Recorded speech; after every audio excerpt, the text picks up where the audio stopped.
C'est un communiqué en fait qui a été publié par l'Organisation iranienne de l'énergie atomique.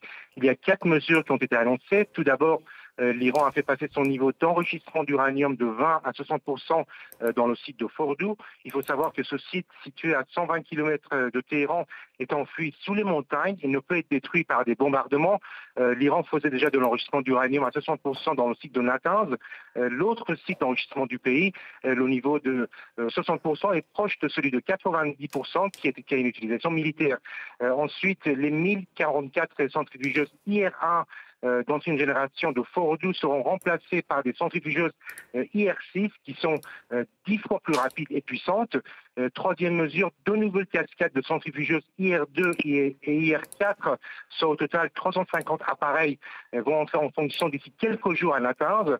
Elles sont beaucoup plus puissantes et plus rapides que les anciennes.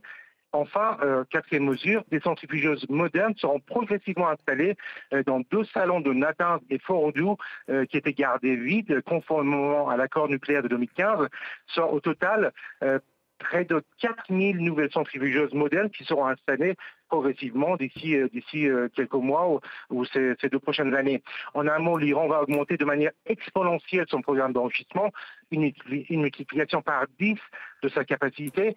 Selon le chef de l'AIEA qui parlait il y a quelques jours, l'Iran possède déjà suffisamment d'uranium enrichi pour plusieurs bombes. Avec ces nouvelles mesures, la capacité de l'Iran va encore augmenter, ce qui représente un nouveau défi pour les pays occidentaux.